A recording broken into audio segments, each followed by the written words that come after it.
Pemimpin di esok hari, adakah yang cukup mampu? Lagu tu mengkritik pemimpin hari ni, tapi digunakan oleh orang-orang yang nak post dia pergi program politik, terutamanya parti-parti politik yang dikritik terlalu elit hari ni. Siap ada gambar lagi tu, gambar ketuanya yang kita tahu lagu ni dibuat adalah untuk orang macam kau.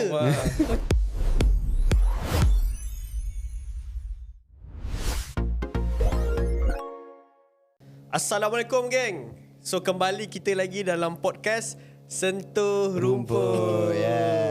Okay, so hari ni kita ada dua tetamu istimewa. Seorang kita dah borak ada hari tu dengan dia minggu lepas, tapi ada seorang lagi tetamu yang kita invite hari ni. Mungkin ada yang pernah kenal beliau, mungkin dia agak familiar. Tak apa, kita akan kenal sama-sama, and then kita akan terus jump topik kita yang aku rasa macam agak kacip hari ni. So aku perkenalkan dulu, silakan Fawaz. Nama aku Fawaz, student daripada UIM Gombak. Dan ni What up ya? Aku Ram. Pas menggelak. So aku student daripada UiTM Shah Alam. Apa lagi penyokong Liverpool, tak suka budak-budak MU. Anjing lah. Okay, so kita dah kenal lah hari ni, Fawaz dengan Ram. So kita akan borak dengan diorang hari ni kan. So mesti korang tanya-tanya kan, apa topik yang kita nak kacip hari ni. Jangan risau, hari ni kita nak ambil topik yang light-light sikit. And topik ni sebenarnya agak menarik lah, considering kita nak borak something yang out of politics sikit, and kita nak borak something yang very dekat dengan culture sebenarnya. Pasal movie. Movie ni kan lah something yang memang kita suka borak beramai-ramai. Kau gilah mamak ke, kau gilah lepak mana-mana, kita nak borak sentiasa pasal movie. So movie ni kan, bila kita borak pasal movie ni sebenarnya, banyak benda yang aku tengok sekarang ni, movie kan, makin lama dia dah tak makin straightforward kan. Banyak movie yang aku nampak sekarang ni, movie dia dah banyak cakap pasal benda-benda yang agak berat, benda-benda yang bukan lagi pasal happy-happy, bukan lagi pasal adiwira, superhero. Dia dah banyak sentuh topik-topik yang agak crucial lah. So maybe aku nak tanya korang kan, apa contoh movie yang sentuh isu macam ni, and korang namakan lah movie-movie yang korang suka gila pasal benda-benda macam ni. Kalau kau tanya aku, kalau movie yang agak crucial, bukan agak crucial, tapi aku punya favourite movie adalah antaranya Star Wars lah, salah satu. Oh, Star Wars. Tapi Star Wars sebabnya waktu kecil kita tengok Star Wars ni macam dia ni macam ada side rebellion, ada side yang jahat, which is Emperor lah kan. Jadi bila kita tengok kecil, macam best lah, dia macam lawan-lawan dekat space apa semua kan. Jadi betul. Tapi bila kita tengok balik kan, kita recap balik time besar kita nak rewatch apa semua kan, macam dalam cerita ni pun sebenarnya ada benda yang berat, ataupun ada macam dia punya tersirat dia, isi tersirat dalam cerita ni sendiri, which is dia boleh berkait kepada macam mana sistem demokratik ni berfungsi lah. Tapi yalah, apa The Republic apa semua, The Republic kan? apa semua jadi. Ada Chancellor kan. Ya betul. Jadi nak cakapnya, mungkinlah waktu kecil kita punya ekspresi adalah dia ada Jedi yang pakai pedang cahaya apa semua kan. Jadi kita menarik bila tengok benda tu. Tapi mungkin besar ni bila kita rewatch mula, ada maksud dia sebenarnya apa yang ni nak disampaikan dalam cerita tu sendiri. Kiranya maksud apa yang kau rasa yang dia nak sampaikan tu? Aku rasa lebih kepada macam how the democratic ni function lah. Kadang kita boleh tengok dalam cerita Star Wars tu sendiri, dalam dia punya sistem, demokrasi ni boleh runtuh daripada dalam tu. Tak susahnya daripada kuasa luar. Which is kalau nak cerita detail kan lagi lama pula rasanya. Kalau Ram macam mana Ram? Cakap pasal Star Wars kan, sebenarnya aku tak pernah tengok. Aku cerita bapak-bapak aku Oh ya, kau tak pernah tengok Star Wars Ada, tapi aku tak boleh relate sebab cerita dia banyak. Betul. So aku macam cuba nak tengok mana satu dulu. So aku skip dan tengok yang baru-baru lagi lah kan. So kalau tanya favourite movie aku yang kita boleh relate dalam kehidupan kita ni, aku rasa Hunger Games. The Hunger Games. Betul. So aku rasa sebab movie pertama dia keluar tahun 2013. Kalau aku waktu tu aku baru darjah 5 lah. So masa kita darjah 5, kita akan boleh comprehend action, bunuh-membunuh dalam movie tu, dan kita tak boleh tangkap pun apa maksud-maksud tersirat yang ada dalam movie tu. So bila cerita ni best, kita mesti ada tendency untuk tengok sekali lagi lah. Dan memang aku tengok cerita Hunger Games ni berulang-ulang kali. Dan bila dah besar, bila dah lalui liku-liku kehidupan tu, barulah kita boleh relate sebenarnya apa yang nak disampaikan dalam movie ni. Tapi aku rasa nak cerita tentang apa yang kita boleh relate banyak. Tentang macam mana jurang sosial, macam mana orang miskin dilayan macam hamba, macam mana satu pula kelompok orang kaya ni hidup berasingan daripada orang miskin. Kan? Yang orang miskin ni akan diundi untuk saling berbunuhan. Orang kaya pula akan jadikan benda tu entertainment. Untuk orang tengok kan. Which is aku rasa itu memang suits capitalism system yang ada dekat dalam negara kita hari ni lah. Tapi aku nak pergi ke dia punya ending. Movie terakhir dia Mockingjay Mockingjay Part 2. Oh. Mockingjay Part 2 kan. Dia ada Hunger Games yang pertama, Catching Fire, Mockingjay Part 1, Mockingjay Part 2. Kat hujung tu dia ceritakan pasal seorang calon presiden yang akan gantikan Presiden Snow yang kejam ni. Tapi at the end Katniss Everdeen, heroine dalam movie ni, dia tak bunuh pun Presiden Snow. Dia bunuh orang yang nak gantikan Presiden Snow ni. Sebab pada dia akhirnya dia dapat sedar orang yang rebel ni sebenarnya pun boleh jadi lagi teruk daripada orang yang dia nak lawan. So aku rasa benda ni relate kepada ujian kuasa lah.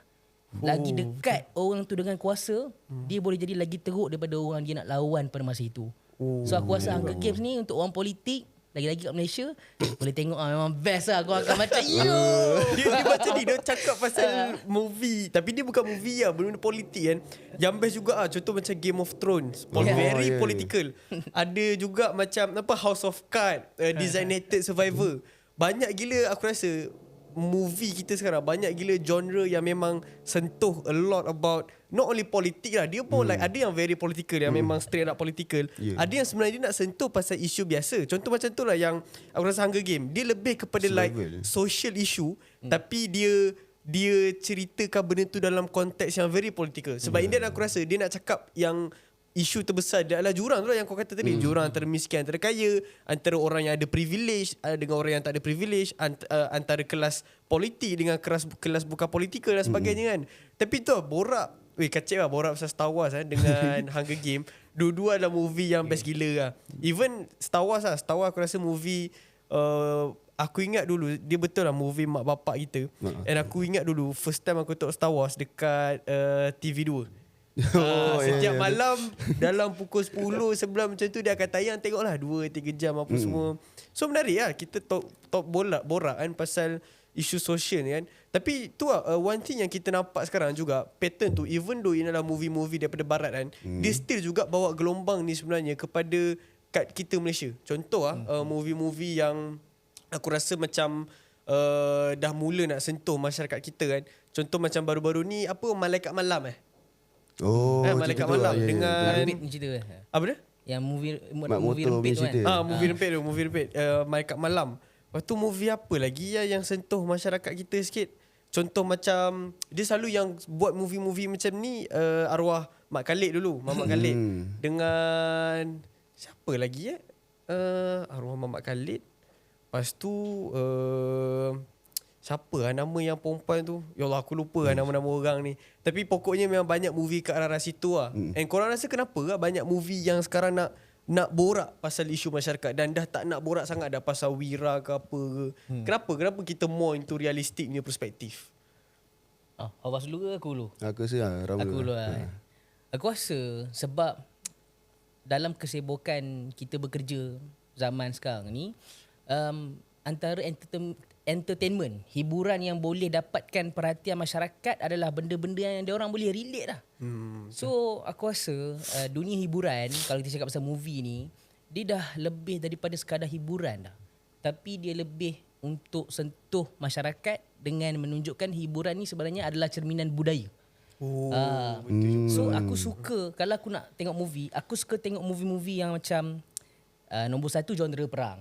Nombor 2 genre misteri, nombor 3 dystopian movies. Sebab macam Hunger Games apa semua ni lah. Kalau korang perasan kan, cerita-cerita distopia ni makin lama makin mendapat sambutan lah. Dan dekat peringkat antarabangsa juga, kalau ada award ke apa, movie-movie distopia ni dia senang nak menang. Macam Parasite lah memang Parasite lah. Cerita yang korang tengok macam dia just plot twist apa semua, tapi there's a deeper meaning in it. Dan dia akan bawa maksud yang masyarakat akan rasa macam, oh I want more this kind of movies. So aku rasa sebabkan itu juga, ini macam satu soft power aku rasa. Negara-negara yang kerap keluarkan movie-movie yang macam ni, macam America. Of course lah, macam aku rasa movie yang paling baru yang aku tengok berkaitan dengan dystopian world ni, The Long Walk. The Long Walk The Long Walk. Ini tahun ni Long movie Walk. 2026. US lah. Ya, ya, Oh, ada, movie ada. lah. US. Movie. Nak Masuk cerita list pasal ni. apa panjang nanti korang tengok sendiri movie tu. So aku rasa masyarakat hari ni dah mula vokal nak bercakap tentang penindasan dan sebagainya, tapi nak disampaikan dengan cara yang lebih liberal. Bukan nak macam setakat masuk Instagram untuk bagi kritikan dan komen tu, itu dah cara yang agak biasa dah. Itu dah biasa orang buat. Sekarang dia orang cakap dalam lagu. Dalam betul, lagu dalam rap dan rap, sebagainya betul, kan. betul. So dalam rap dia orang kritik kerajaan. Macam dulu ada, aku tak tahu boleh sebut ke tak, F the Police lagu tu kan. Akap lah, akap. Sebenarnya dah lama dah ACAB. ACAB. So aku rasa sekarang hiburan cuba sentuh masyarakat. Sebab inilah consumer terbesar dunia hiburan sebenarnya. Itulah apa aku rasa kan. Juga. Sebab kita boleh ambil contoh yang animation. Ada satu cerita tu apa, Papa Zola.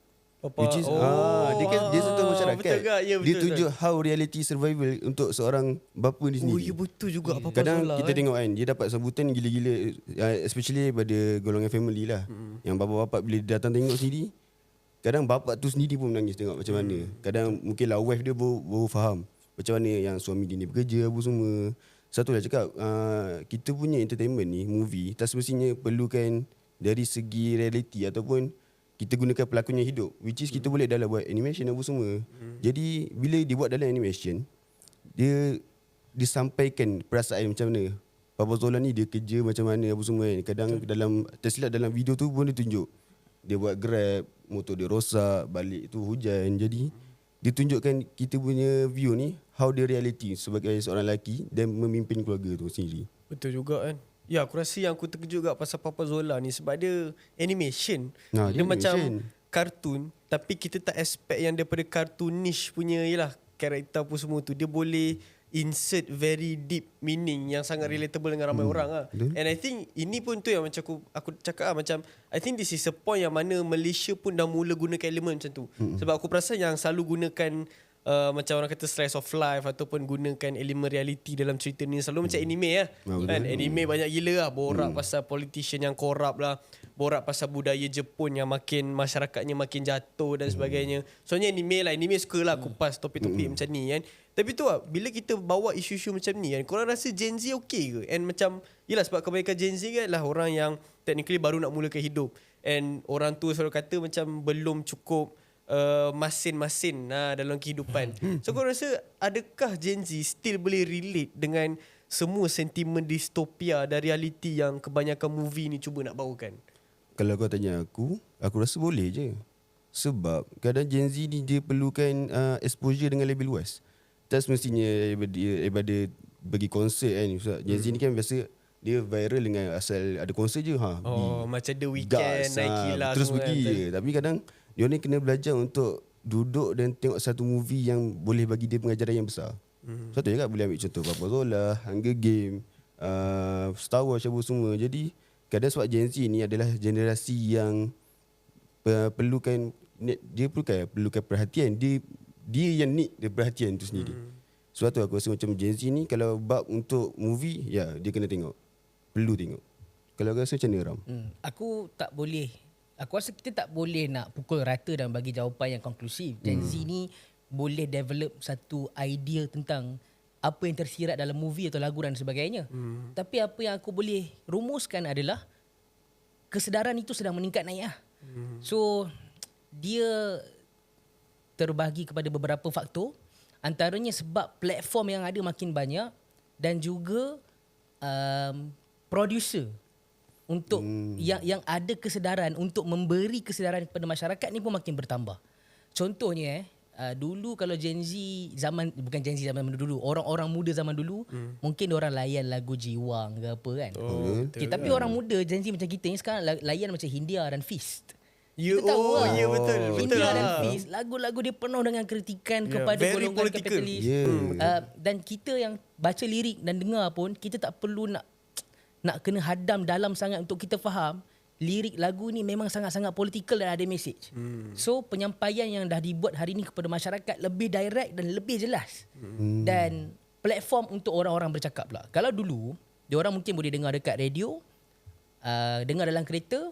Lepas tu diorang tak ada tempat lah nak luahkan perasaan diorang untuk buat rumusan berkenaan dengan movie yang diorang dah tengok, lagu yang diorang dah dengar. Tapi hari ni dah ada threads. Kita dah ada TikTok, kita dah ada X dan sebagainya. Dan kalau boleh tengok balik bila keluar cerita-cerita yang baru macam movie kat Malaysia ke antarabangsa dan sebagainya, orang-orang muda macam kita pada hari ni dah lebih minat untuk berikan kritikan ataupun komentari lah.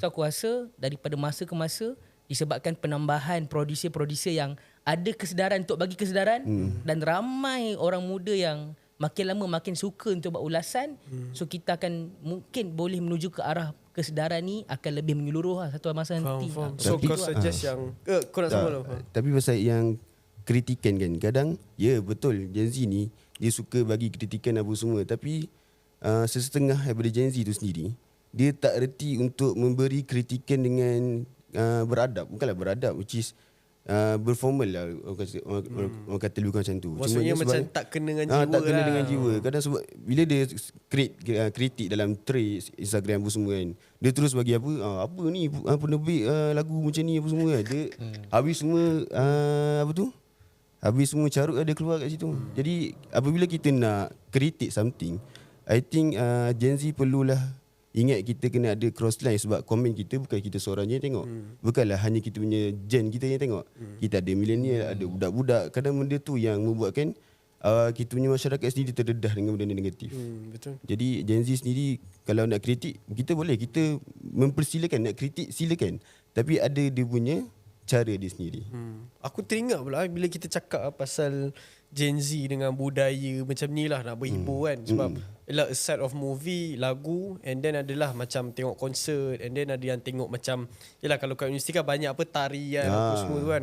Tapi tu aku terfikir juga baru-baru ni isu banyak lah cakap pasal kita kena, even kat universiti kita kena letak guideline untuk hiburan. Betul. And benda ni banyak di-advocate lah oleh kelab-kelab ataupun persatuan yang Islamis dan sebagainya. And again lah, kita taklah nak cakap benda ni salah. And kita taklah pula nak kata yang grup ni adalah grup yang macam kau jahat dah sebab kau nak kekang hak kita nak berhibur dan sebagainya. Tak adalah, kita tak ada cakap macam tu kan. Cuba tu apa pendapat korang bila contoh bila mana Gen Z nak berhibur, tapi ada juga puak lain yang kata macam korang tak boleh berhibur macam ni doh, kita nak letakkan satu kekangan ataupun had untuk orang berhibur. Ataupun contoh kat universiti kan, korang okey ke kat universiti ni kita impose macam guideline ataupun this kind of macam boundary untuk berhibur dan sebagainya. Padahal universiti adalah, yelah orang tahu adalah tempat yang macam, so aku tengok macam kat UM, kat USM, banyak tu festival diorang buat. So agak-agak orang boleh terima, macam Gen Z anak muda boleh terima ke benda-benda macam ni? Kau rasa macam mana Ram? Benda ni kalau aku cakap ni akan ada kritikan lah daripada pihak-pihak tertentu kan. Itu biasa. Dia sangat-sangat subjektif sebenarnya. Aku kalau tanya pendirian peribadi, aku lebih sukakan orang-orang muda macam kita ni dia berikan lebih banyak kebebasan untuk berekspresi lah. Yang ni pun telah dijamin dalam perlembagaan persekutuan budak law. Dia kena bagi tahu dia budak law. Budak law. Dia tak payah tanya, dia akan bagi tahu. So tapi aku rasa dalam hal ni kita kena cari jalan tengah lah. Jawapan orang politik aku tak minat tu. Sangat politikal tapi aku rasa dalam hal macam ni kita boleh setuju dengan benda tu. Pada pendapat aku, guideline tu dia kena ada. Tapi aku risau tentang siapa yang akan buat guideline ni. Orang-orang yang buat guideline ni mungkin akan gunakan kesempatan untuk buat guideline untuk pastikan diorang boleh ada ruang untuk kekang suara-suara mahasiswa yang nak kreatif dalam penyampaian idea. Betul juga. So aku tak berminat dengan idea tu. Aku risau benda tu berlaku, dan kalau kita yang kata perlu ada guideline, kita yang membenarkan ruang tu berlaku. Betul juga. So kalaulah ada guideline yang menyekat kawan-kawan kita untuk ekspresi secara lebih bebas, nanti kitalah yang salah kalau kita kritik hari ni. So aku rasa jalan tengah yang aku maksudkan itu, guideline perlu ada, tapi siapa pembuat guideline? Kawan-kawan kita yang kreatif dalam dan lantang bersuara memberikan kritikan ni perlu dilibatkan dalam membuat guideline dan dasar. Itu masalah kita hari ni. Kita duk cakap pasal kita perlu ada garis panduan, kita perlu ada undang-undang. Tapi yang buat undang-undang dan garis panduan ni kebanyakannya syok sendiri. Bukan kumpulan kita dan golongan kita yang akan dijaga dan diawasi oleh undang-undang itu. Betul. Kita ni perlu terlibat, duduk sama di meja bulat dan kita antara orang yang paling vokal dan juga yang paling banyak memberikan input dalam membuat garis panduan tu. Itulah pandangan aku. Betul. Dan aku fikir juga bila kadang-kadang bila kita nak buat apa bentuk boundary ataupun kekangan kan kepada orang yang buat seni, tapi diorang tak terlibat pun dalam buat garis panduan ni. So kesianlah kita dah menzalimi. Macam aku cakap, kita akan sekat diorang punya creativity. Dah lah kita punya apa orang kata art punya industri dekat Malaysia ni macam kecil. Kau kekang lagi budak-budak yang nak berkreatif ni, lagilah akan terbantuk kan. Kau rasa macam mana? Tapi kadang kita memanglah betul, siapa yang buat guideline tu memanglah ada the foundation dia, siapa yang buat tu adalah penting. Tapi kita boleh tengok dari segi lain dia adalah tu mungkin dari segi politik, kadang ada kekangan daripada politik, kita nak bersuara pasal politik. Tapi kita kena tengok juga, ambil contoh daripada teater daripada UM sebelum ni yang ada isu pasal benda tu. Disebabkan apa? Kadang guideline tu memang dah ada. Memang dah, takkanlah nak benarkan benda tu, betul tak? Tapi mungkin cerita aku kes tu, macam mana cakap dia disebabkan mungkinlah ada salah faham dari dalam yang membuatkan sepatutnya scene tu tak ada, tapi tiba-tiba ada. Jadi kadang guideline ni walaupun ada, tapi pelakon tu tak ikut pun. Jadi macam what the function guideline tu ada. Faham. So kau rasa macam ada guideline ke tak ada guideline, semua benda sama lah macam tu. Faham. That's a very apa orang kata perdebatan lah pasal movie ni kan. Tentang cara kita nak apa orang kata cara kita nak olah dan gubah seni tu, lagi-lagi dalam konteks hiburan kat universiti dan sebagainya. Tapi again lah, kalau kita tengok dah pada satu sudut yang lain kan, kita nak faham Gen Z ni sebenarnya kita ni orang kata kita ni tak cultural kan. Ada orang kata yang kita punya hiburan ni terlalu macam yang gepuk lah. Jadi mix. Macam semua orang duk makan yang gepuk kan. So apa yang menyebabkan kau special kan? So kita kita faham sebenarnya anak muda sekarang ni kan, adakah kita lebih celik tentang budaya ataupun kita lebih macam FOMO? Maksudnya macam aku tok movie ni sebab orang lain semua tengok. Aku tok Batman, aku suka Dune, aku layan Game of Thrones semua sebab aku FOMO dengan orang-orang. Ataupun sebenarnya kita lebih sebab kita dah didedahkan dengan banyak movie and cultural, and so dia menjadikan kita more sophisticated dalam culture kita. Korang rasa macam mana? Kalau kau tanya aku lah kan, aku rasa macam Gen Z sekarang lebih kepada FOMO lah. Sebab apa kadang contoh lah cerita Batman, cerita baru Batman kan. Kadang Batman yang tu ni kan. Batman yang tu. Kadang benda tu kita tengok sebenarnya, kita tengok dah awal macam Batman ni gempak je sebab dia punya karakteristik, macam mana dia build. Sebab Batman ni mana ada power, betul? Dia just ada duit dia.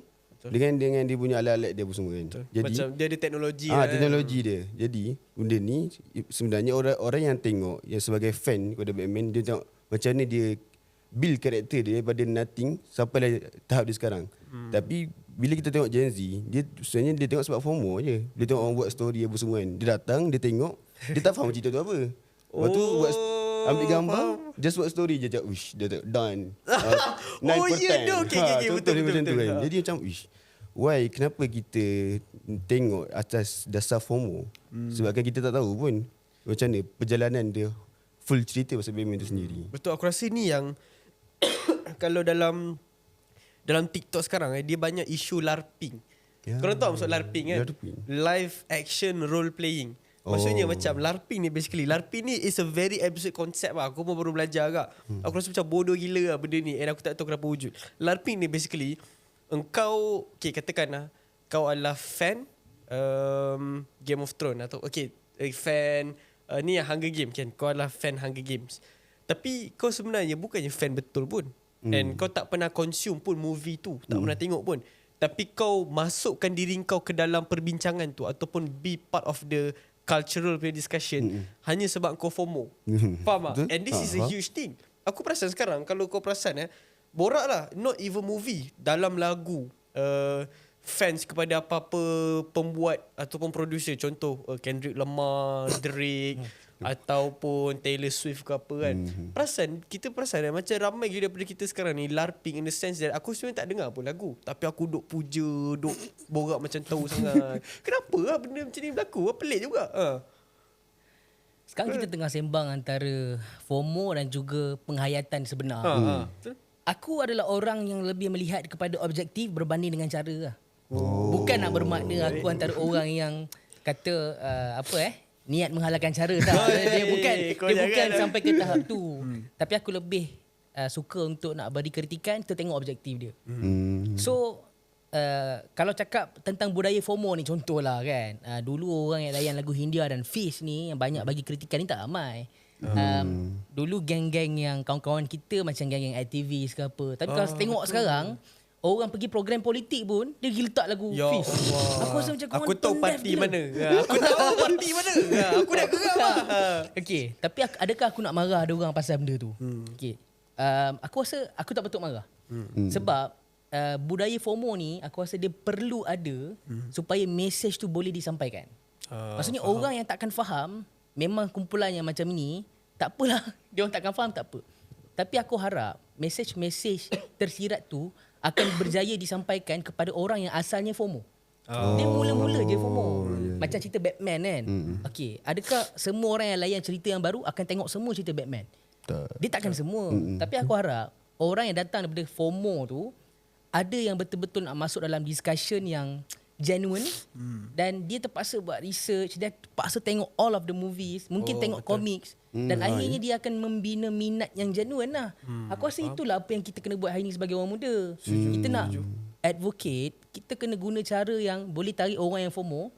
Lepas diorang dah FOMO, baru kita basuh diorang. Itulah pendapat aku. Macam mana pula dengan orang-orang yang dia dah FOMO tapi dia very surface level. Maksudnya dia just layan macam tu je, dia tak go deeper, tapi dia keep on pretending macam aku yang terpaling tahu. Kau rasa macam ni dengan orang-orang yang macam ni? Poser. Yang larping poser. Aku lupa je dia poser kan. Basically poser lah. Itulah. Kita nak, dalam usaha kita nak advocate dan juga memberikan kesedaran kepada kawan-kawan ni, kita sendiri akan faham kita takkan dapat semua orang. Ada setengah orang yang memang ada mental block, yang terasa macam dia memang paling pandai, dia memang paling tahu. I don't need any advices from my peers. So aku ingat kita jangan fokuskan kepada golongan seperti ini, kerana golongan seperti ini tak dapat untuk bawa apa-apa kebaikan yang banyak sangatlah kepada masyarakat. Dan kita tengok kepada kumpulan-kumpulan yang dia boleh develop diri dia selepas dia FOMO. So kita bawa kawan-kawan yang macam ni, dan harap ni kumpulan ini boleh menjadi lebih banyak berbanding kumpulan-kumpulan poser ni tadi lah. Macam tu lah. Itu juga kan. Tapi poser ni, poser, larping, isu jugalah sebenarnya. Dia macam betul tak? Aku tak rasa kita nak membenci. Tapi at one point kita pun terfikir macam ramai tak dia orang ni sebenarnya. Kadang-kadang aku boleh faham lah kenapa macam ada geng kelompok macam true fans. Diorang tu macam yang geng-geng poser dengan larping. Dia macam asal lah korang ni duk macam acah-acah sangat. Tapi itulah aku pun fikir juga macam yang kau cakap. Kalau kita ada mindset macam tu kan, kita akan jadikan hiburan ni macam elitis pula. Kan? Padahal aku rasa hiburan ni adalah untuk semua. And contoh kalau kita, aku selalu terfikir pasal sebab benda ni selalu berlaku dalam scene indie tau. Aku terfikir macam ni tau. Contoh bila indie group buat movie indie, banyak movie indie, lagu indie dan sebagainya. Of course dia orang nak orang lain dengar kan. Tapi banyak juga fans dia orang yang macam kita nak kepung, jangan semua orang dengar, jangan semua orang tengok. Is this like a very good thing sebenarnya, ataupun memang itu adalah nature indie yang kita kena hormati? Tu macam mana pula orang rasa? Kalau aku punya pendapat, sebab Hindi ni aku pun macam kurang exposure kat pasal Hindi ni sebenarnya. Jadi mungkin kalau orang rasa macam mana? Aku tak sukakan konsep segregation ataupun macam ni pembahagian kelompok manusia ni lah. Tak kira lah kita contoh orang elit membahagikan, mengetepikan kelompok bawah, ataupun kelompok bawah cuba untuk eksklusifkan mereka dengan mengetepikan golongan elit. Sebab bagi aku dalam kehidupan bermasyarakat ni, kita kena ambil pandangan daripada semua orang lah. Tapi dia adalah batasan dia. Contoh macam lagu Fish yang pemimpin di esok hari, adakah yang cukup mampu. Lagu tu mengkritik pemimpin hari ni, tapi digunakan oleh orang-orang yang nak post dia pergi program politik, terutamanya parti-parti politik yang dikritik terlalu elit hari ni. Siap ada gambar lagi tu, gambar ketuanya yang kita tahu lagu ni dibuat adalah untuk orang macam kau. Macam straightforward saying that this kind of people is beyond stupid lah sebenarnya. Real. So jahil. dekat situlah kita kena pandai untuk membezakan orang yang setakat FOMO dan orang yang betul-betul menghayati. Tapi aku tak rasa kita patut macam eksklusif. Macam kita yang lebih merakyat marhai ni, kita nak asingkan diri daripada mereka kerana kita pun ada tanggungjawab untuk menyebarkan kesedaran ni. Harap mereka ni boleh menerima satu hari nanti lah. Betul. Kalau kita pun rasa macam kita kena pandaikan bubble kita, kelompok kita je, akhirnya kita akan stay dekat sini dan polarization tu akan menjadi lebih besar daripada masa ke masa dan aku tak harap benda tu berlaku. Yo guys, macam mana ni geng? 70% orang yang tengok channel kita kan tak pernah pun subscribe lagi. Korang nak apa lagi? Follow, share, like dan subscribe kita orang sekarang. Betul kan? Dia dah jadi macam yalah bubble kan, kelompok sana, kelompok sini. So macam mana kita nak bridge kan? Menarik juga tadi poin yang aku kata pasal marhin kan, kita nak merakyat dan sebagainya kan. So sekarang ni kalau kita talk pattern movie macam kita bincang dah panjang tadi, banyak movie yang ke arah sentuh realiti. Tak perlu ada hero, tak perlu ada adiwira, tak perlu ada tokoh-tokoh besar. Cukup ada macam orang-orang biasa lah. Contoh macam Parasite. Parasite is a very perfect example lah. Kau tak perlu ada hero pun. Kau just ada satu family cerita pasal struggle. Benda tu macam give like a huge impact gila dekat orang yang tengok. Even menang award dan sebagainya. So adakah ini menunjukkan yang kita sekarang ni masyarakat menuju ke arah trend yang mana bila kita tengok keadaan semasa kita nak tengok pada isu-isu yang menyentuh realiti, yang isu-isu merakyat instead of berpaut dah pada satu sosok ketua yang kita nak sanjung dan sebagainya. Korang rasa macam mana? Ataupun sebenarnya sosok-sosok adiwira ataupun tokoh dalam politik ni still something yang orang cari lagi. Korang rasa macam mana? Quite ada debate jugalah benda ni kan. Bos, nak cakap dulu? Dia mungkin sebabnya kita kan nak cari sosok wira. Kadang sebab kita punya, aku ambil politik in Malaysia lah sendiri. Sebabnya kita ada macam satu sense yang macam kalau kau tak vote this party, dia akan jadi macam ni. Aku tak nak mention lah benda tu kan. Jadi dia faham-faham sendiri lah. Kalau kau nak benda ni, kau kena vote aku. Jangan vote parti yang tu. Sebab apa kau akan jadi macam tu pula.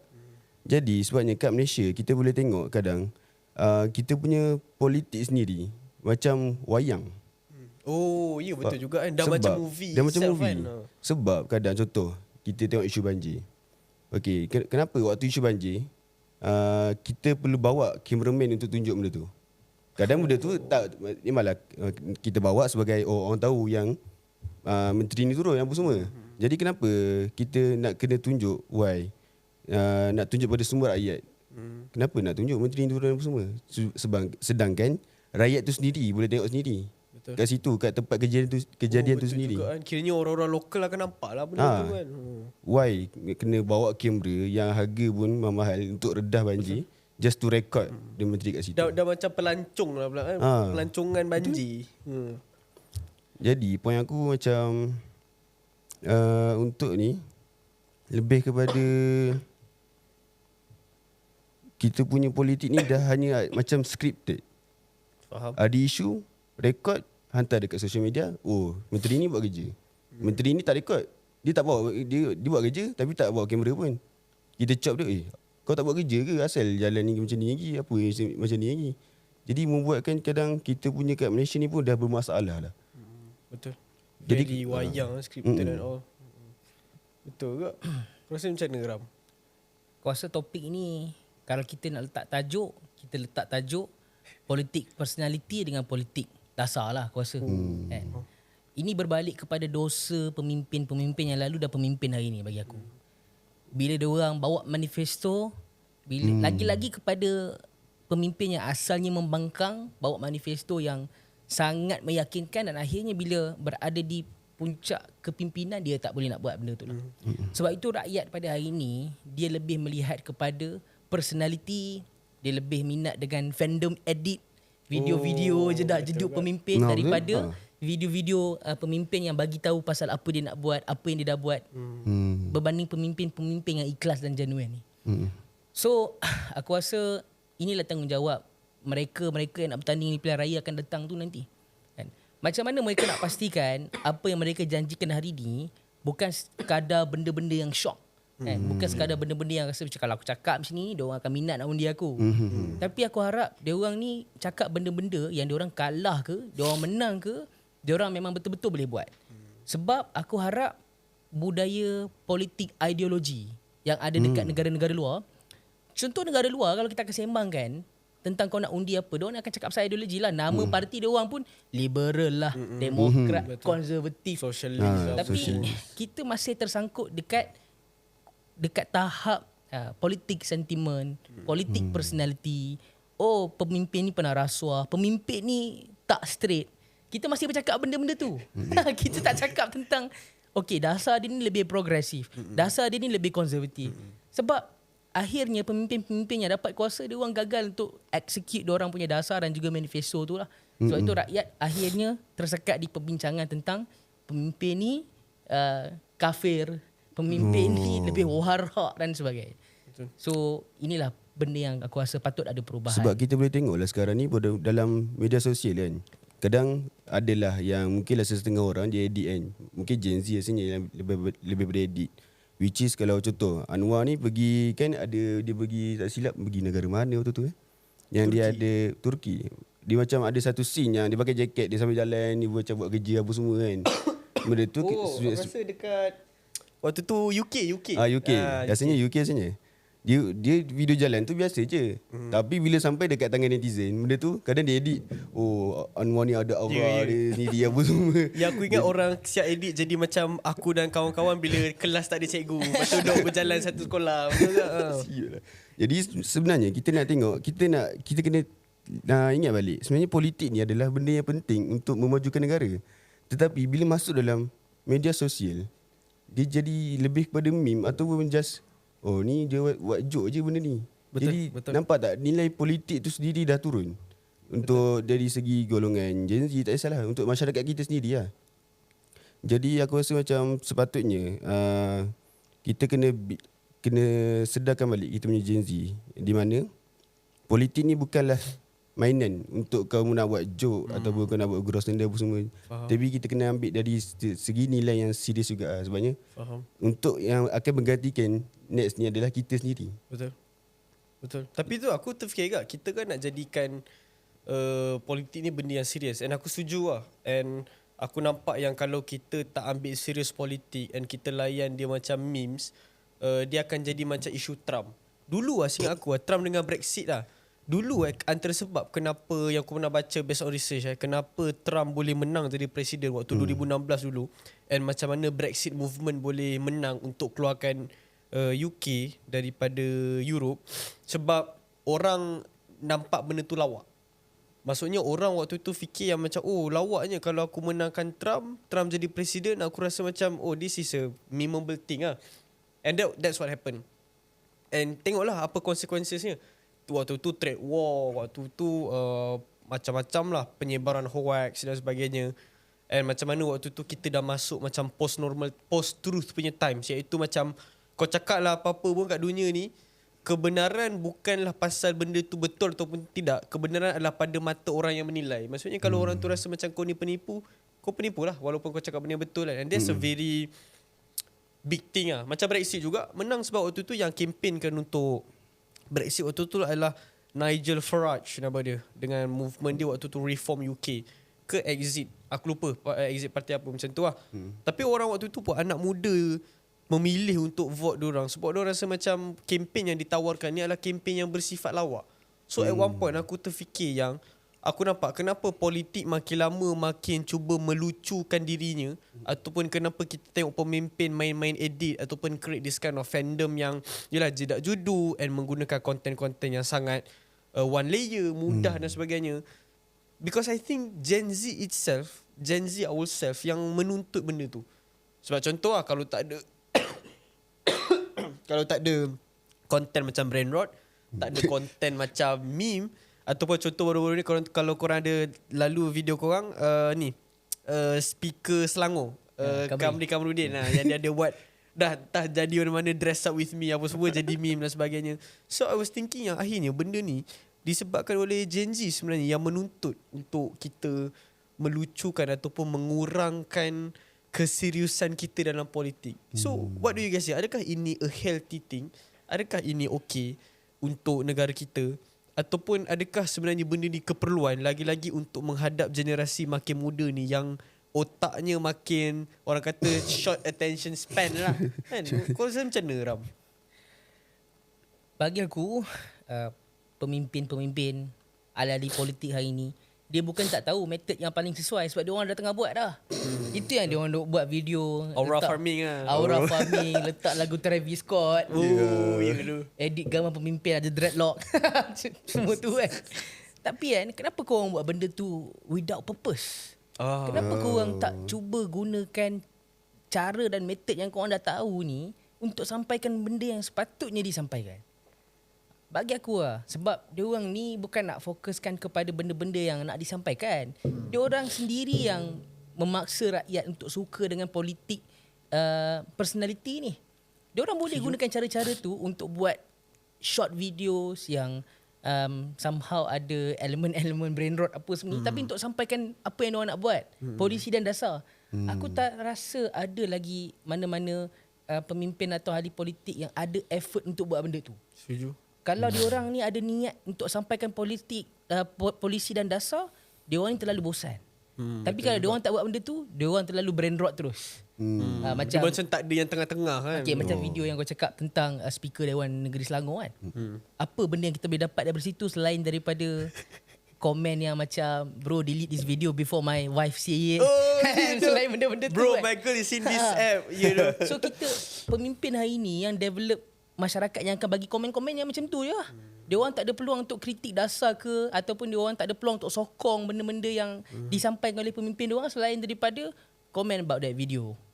So aku rasa itu apa patut dia orang cuba buat. Slow-slow lah, benda ni tak senang kan.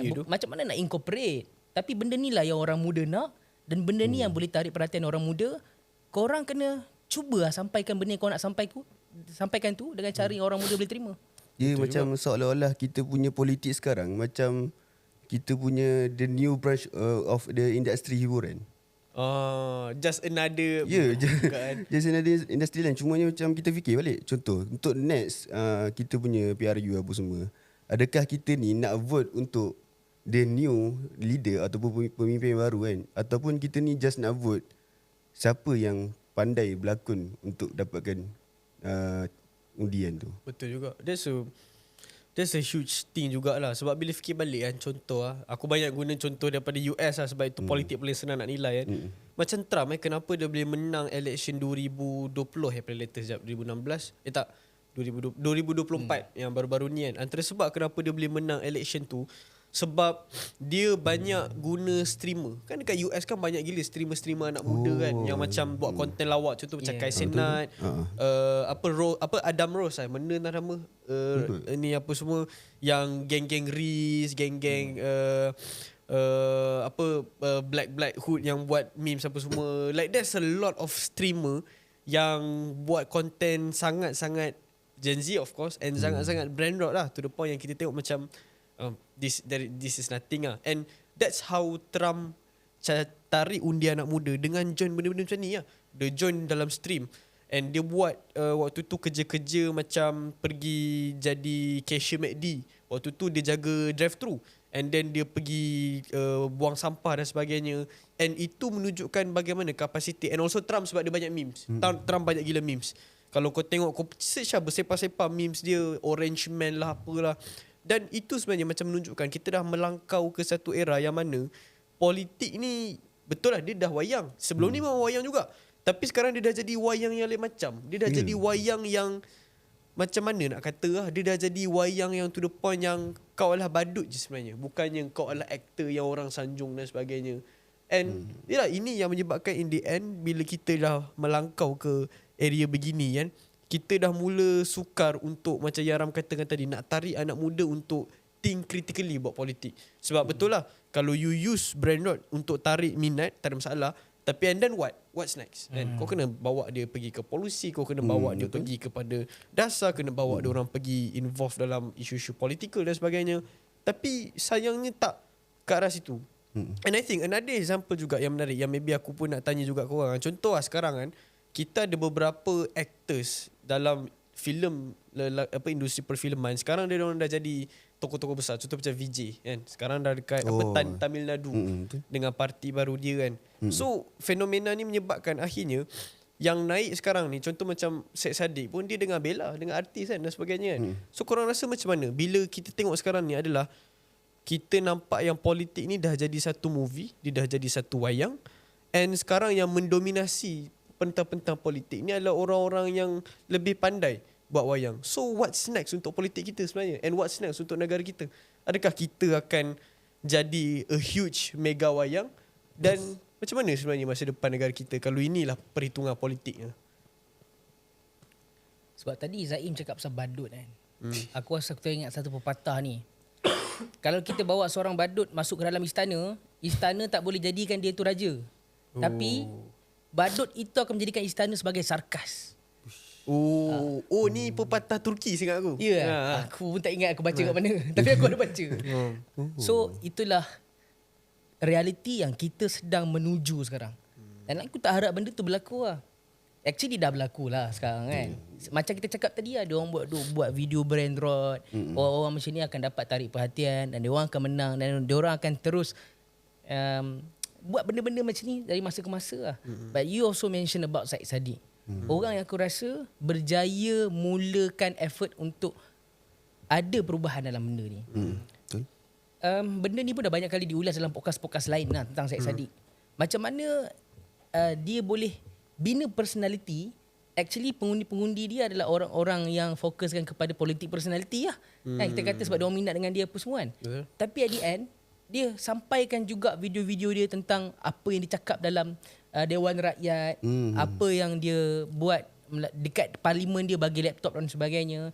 Dia pergi Powerman lah, Marathon Iron Man. Powerman tu ada juga, tapi yang dia pergi tu Iron Man kan.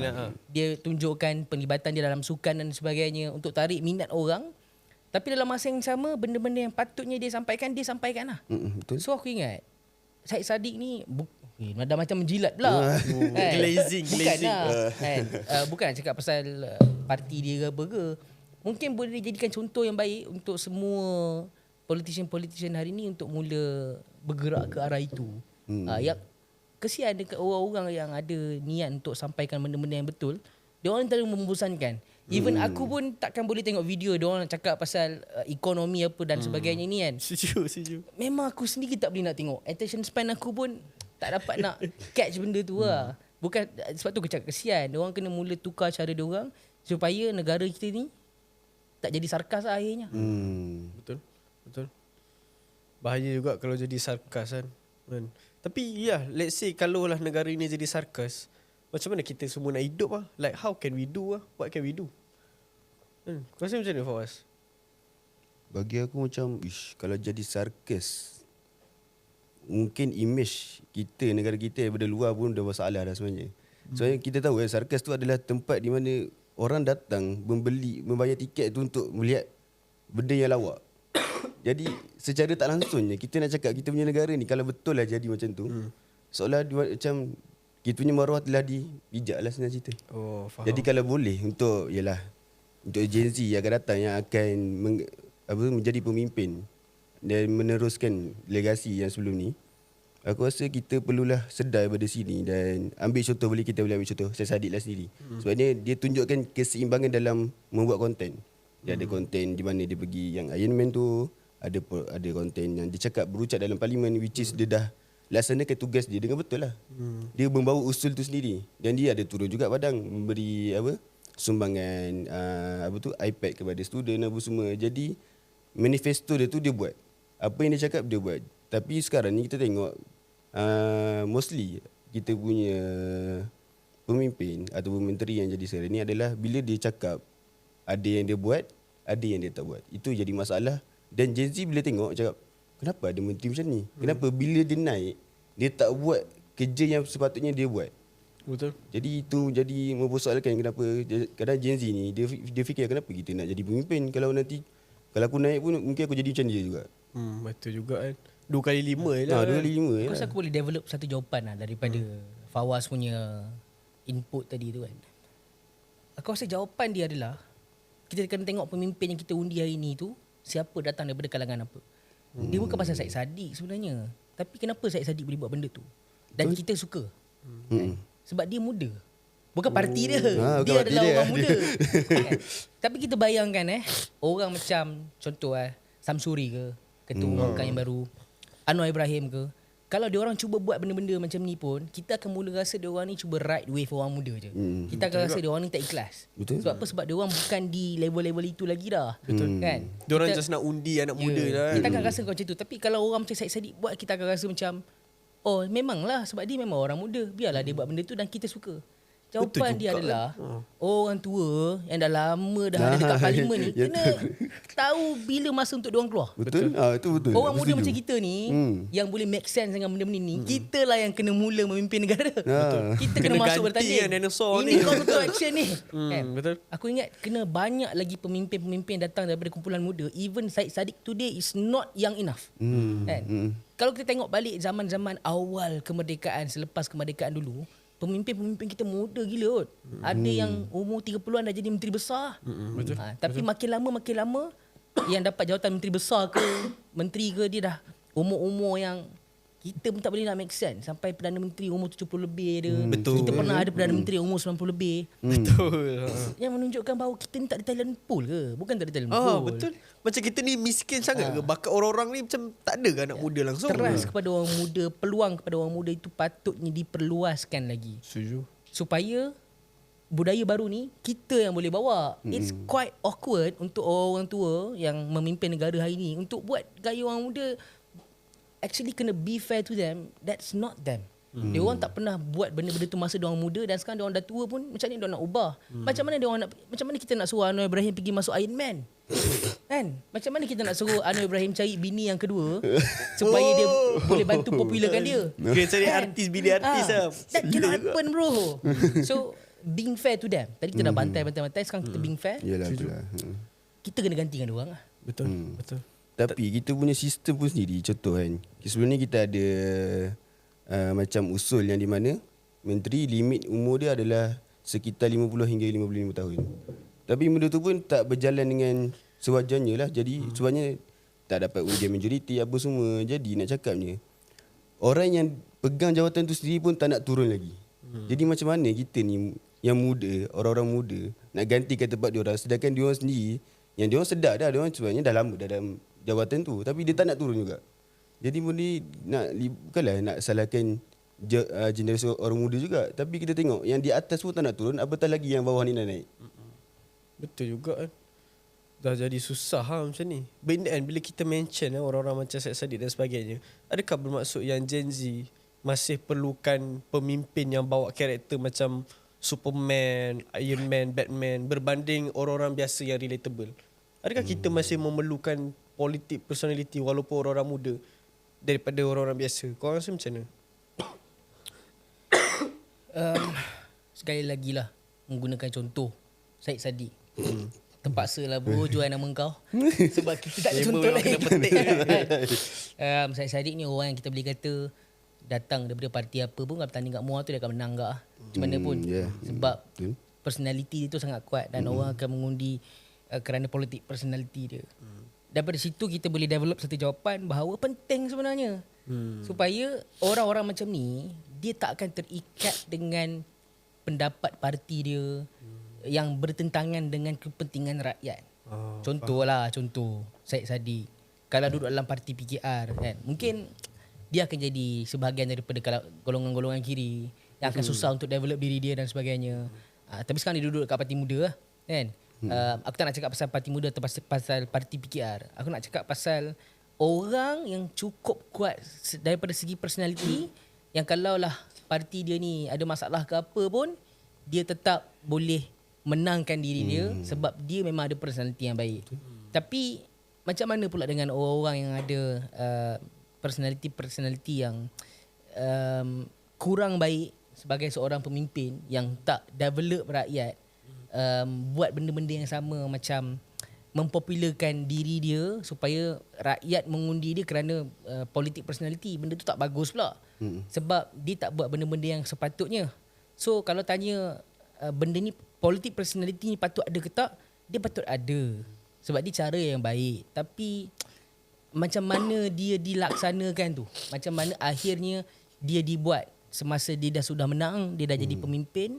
Contoh macam Vijay lah, kita tak tahu lagi macam mana dia akan memimpin negara kan. betul Tapi dia dah menang.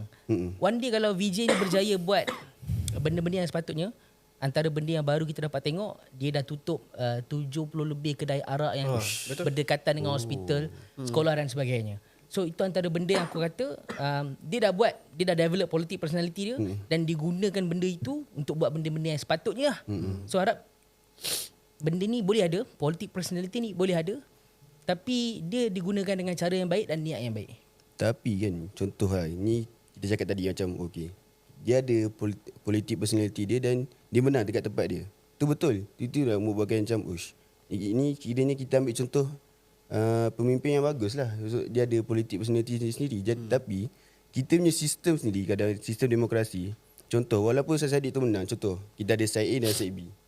Dan contoh bila election dah habis, PRA dah habis apa semua, side A ni menang, tapi Syed Saddiq ni di side B.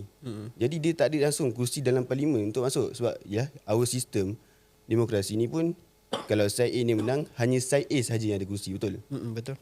Jadi dia macam bila kita tengok balik sistem kita, macam apa function.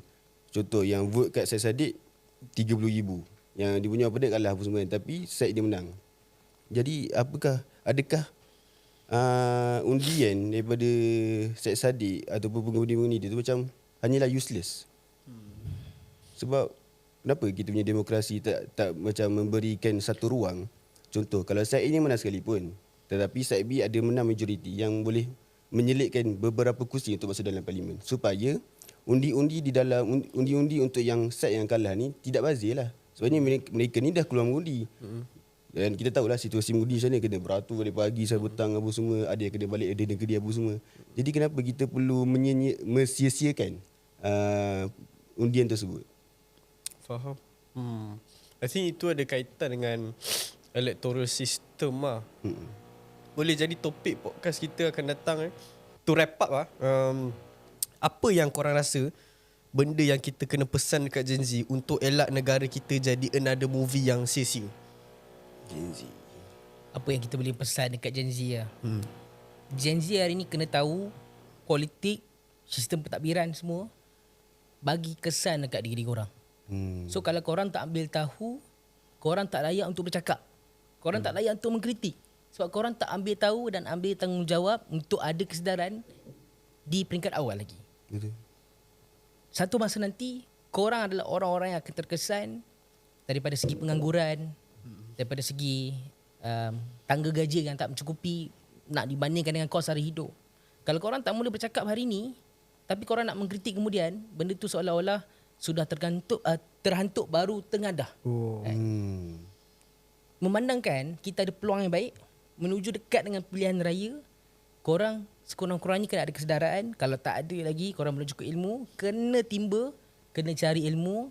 Dan kalau korang cukup ilmu, korang kena sebarkan benda-benda yang betul lah. Tak payah cakap pasal parti politik, tak payah cakap pasal parti apa yang betul, parti apa yang salah. Mana ada parti yang cukup perfect hari ni? Tak ada, bro. Betul. So korang cakap berkenaan kenapa orang muda kena ambil tahu, kenapa orang muda kena turun mengundi, kenapa orang muda kena mengundi dengan betul. Betul. So sebelum korang boleh sebarkan kesedaran, korang sendiri pun kena ada ilmu yang baik dan mencukupi.